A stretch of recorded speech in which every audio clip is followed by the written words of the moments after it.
Just as a reminder, you can find the product in today's review and more at Dan's Dinosaurs. Be sure to check out his store at the link in the description below, and should you order anything from him, be sure to mention that Killershrewfan sent you in the comment box at checkout. It's a big help to the channel and I do appreciate it. Now with that out of the way, let's get to the review.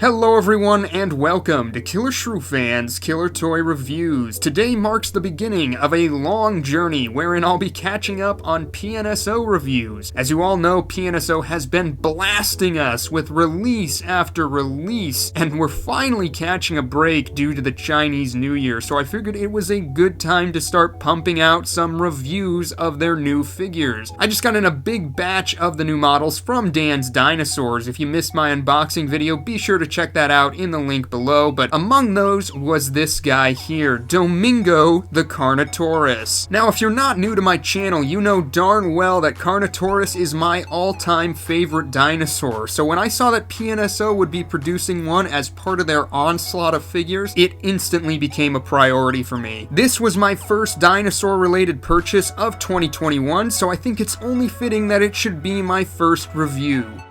But before we talk about the figure itself, let's just take a quick look at the packaging. It comes in the standard PNSO Prehistoric Animal Models box featuring a glamour shot of Domingo against a stark white background, and the orange logo can be seen in the lower right hand corner. You can see that you also have got an articulated jaw indicator in the lower left-hand corner, and it is the same story on both sides, save for the language all of the information is presented in. The top of the box features a different angle of our Carnotaurus, and the PNSO logo once again, along with the company's tagline, "Every life deserves respect." And yeah, always love the PNSO packaging. The presentation is so crisp and appealing. As always, you have got a little informational booklet containing a skeletal diagram of Carnotaurus, as well as a sort of kid-friendly, informative introduction to Domingo and the genus.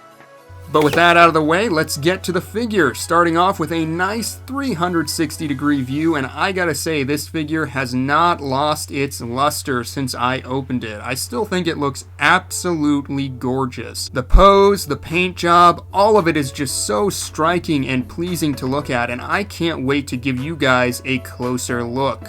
So starting at the head, you can see that PNSO have done an amazing job capturing the likeness of Carnotaurus with that deep but narrow snout. I love the larger rugose ornamental scales on the snout of the figure, and the sort of wash between them gives them a really nice lived-in look. The eyes capture that somewhat binocular field of vision of Carnotaurus and are painted with a striking orange coloration with a black pupil. Just above that, you can see those iconic horns growing out of the skull. The placement and angularity is just gorgeous, and I love the sort of downturned keratin sheaths that PNSO have given the figure. Now, one slight problem some may have with the head of this Carnotaurus is the lack of extraoral tissue. That doesn't bother me as much as the teeth all sort of running together. They're not that delicately painted, and because of that, they lose some of their definition. But it's nothing terrible, especially for how small they are. The jaw is articulated and opens incredibly wide, which is accurate to Carnotaurus. Carnotaurus had what is called a kinetic skull, which made it more flexible than other skulls. This allowed for more motion with less stress, and it's believed that with the jaw open to its full extent, Carnotaurus could use its powerful neck muscles to operate its upper jaw like a hatchet to kill its prey, making up for its weaker bite force. And if that is not the most metal way to kill your food, I don't know what is. But yeah, this open jaw looks incredible. The seams are practically invisible, which is amazing, and it affords you a nice look at that yawning pink throat. There's plenty of gloss in the mouth that helps give it a real sense of life as well. So yeah, I think this head is awesome. I do have some nitpicks, of course I do, it's my job. I'm not a big fan of the stark pink nostrils. That feels a bit cartoony and wasn't present on the promo images to my knowledge. Also, there's just the barest hint of shrink wrapping. PNSO capture the narrow head on view of the Carnotaurus skull, but there's just a sort of concave nature to the skull that feels a bit like it shouldn't be there, and you have got some of that shrink wrapping around the orbits, but it's certainly not awful. I just feel like it was worth mentioning. Those two nitpicks aside, I think the head on this figure is easily among the best renditions of Carnotaurus that we have in model form. Moving down the body, you can see some subtle wrinkles around the base of the skull bunching up around the turning head. The neck feels appropriately muscled, and you can see that nice deep chest when you hit the midsection where all of those neck muscles would be attached. This is also where the skin detail is probably at its best. I mean, you've got lovely subtle wrinkles and some great fine scale details. You can see the larger osteoderms that were found to be present in the skin impressions of Carnotaurus sprinkled throughout the midsection there, growing larger and larger as you move along to the beefy thighs of the Carnotaurus and down the tail. Now I will say, past the torso, it does have a much less subtle style of sculpting, with much larger and more clearly defined scales. A lot of people have claimed this to be inaccurate and unappealing, and whereas I do agree that I prefer the more subtle techniques on the torso, it looks a lot better in person when all of the washes are absent, which makes the texture a little less in your face. This is where I think PNSO's failure to deliver figures that capture the likeness of the promo images is actually a help to the final product. And if you really want to get technical, we don't have Carnotaurus skin impressions across the board, so there's still some wiggle room for artistic liberties with this species. Something I forgot to mention is you can see a line of osteoderms running all the way across the back, growing more noticeable on the tail. But yeah, all of the detail work on this thing is beautiful to me. I mean, the movement has been so well captured with the pulling and bunching up skin around the legs, and you also have a distinct lack of wrinkles on the right side of the animal as the skin is stretched tight over the turning torso. Moving along the underbelly, you can see the sort of chainmail-like scales on the torso as well as the PNSO logo. You can also get a good sense of the pulling skin down around the thighs and around the base of the tail there.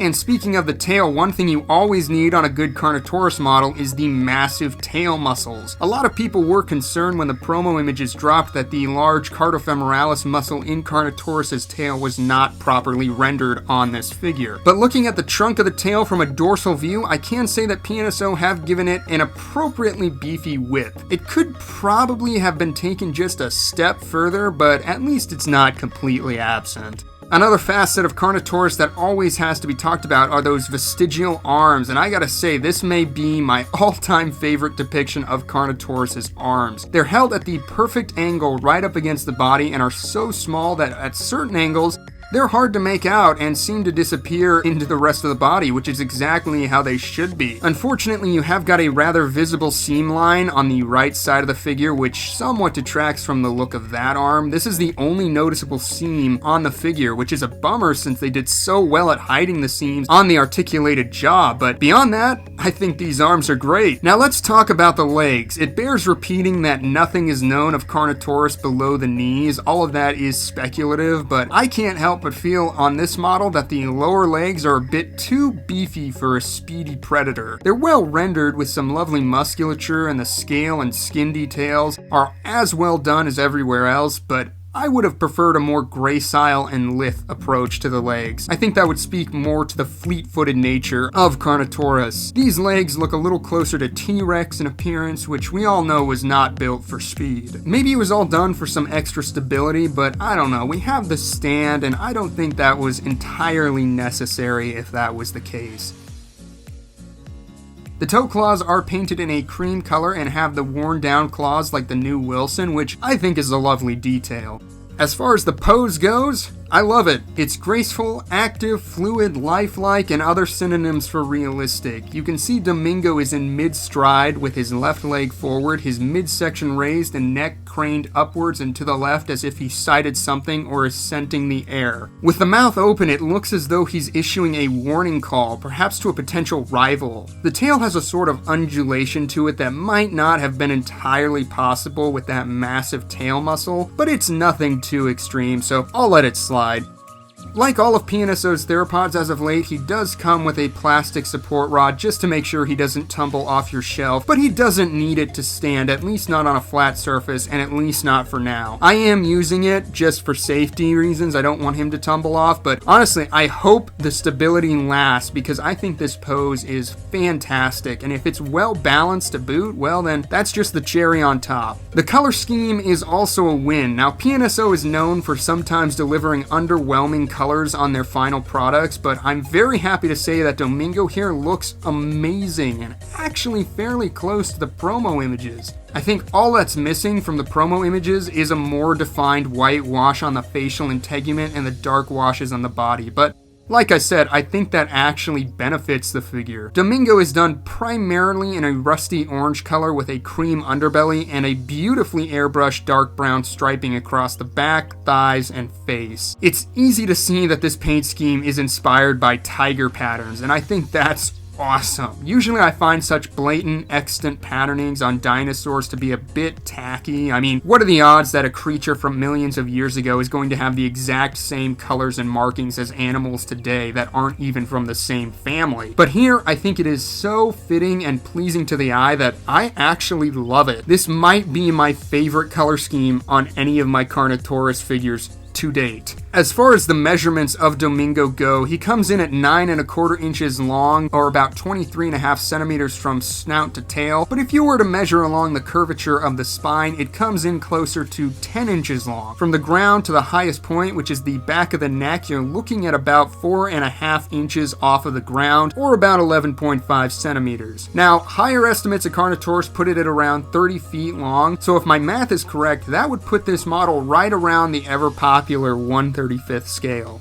For size comparisons, buckle up, you know I have a lot of Carnotaurus figures. First up, I'm going to bring in the Batat and Terra by Batat Carnotaurus offerings, just to show how far we've come in depicting this animal. Now, the Batat line is renowned for how well its models hold up despite their age, but if there's one thing that hasn't changed, it's that warm tones always look good on Carnotaurus.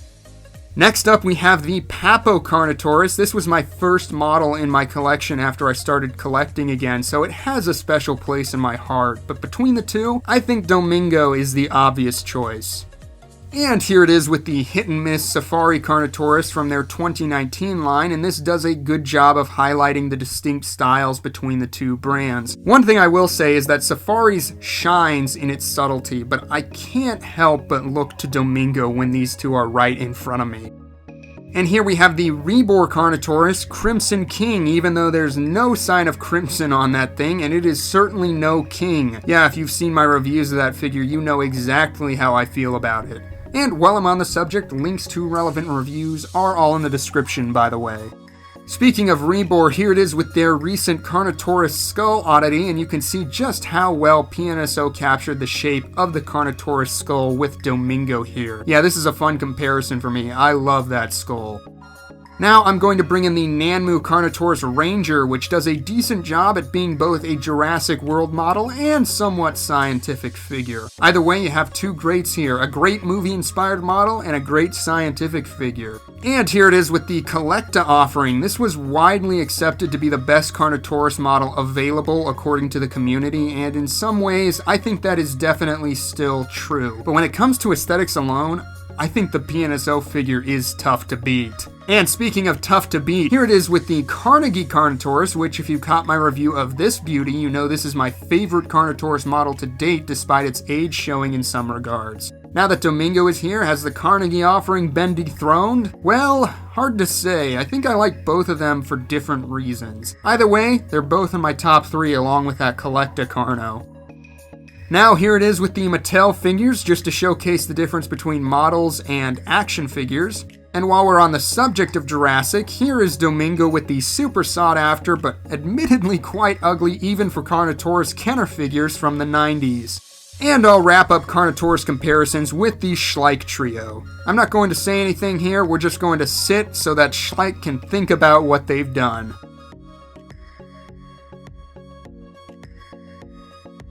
Now here it is with Essian 2.0, the Spinosaurus by PNSO. This was the first of the new PNSO figures I took a look at on my channel during my 12 days of reviews, and it's actually worth noting that they are basically in scale with one another. Essian here is based on a subadult specimen, so it's fun to see how they size up with one another. They're also in a very similar price range, so this is actually a useful comparison if you're trying to decide which one between the two to get. And for another PNSO comparison, here it is with their massive Huanga Titan. I just love seeing how big that figure is in comparison to some of their other stuff. It's just It's amazing. And then just for fun, here it is with Chris Pratt, who's actually pretty close to that 1/35th scale himself. This is fun for an idea of how a human might size up to Carnotaurus, and it lets you somewhat recreate that scene from Fallen Kingdom.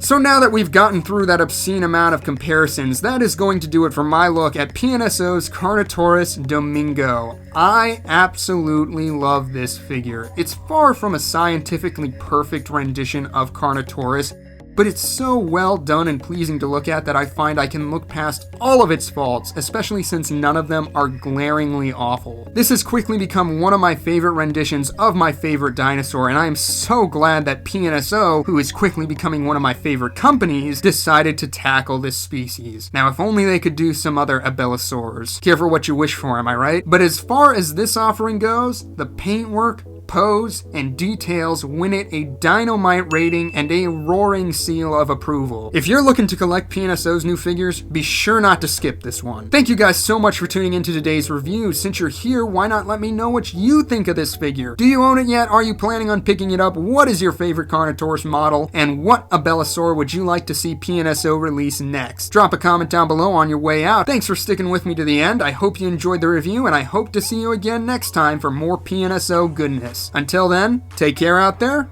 and bye-bye.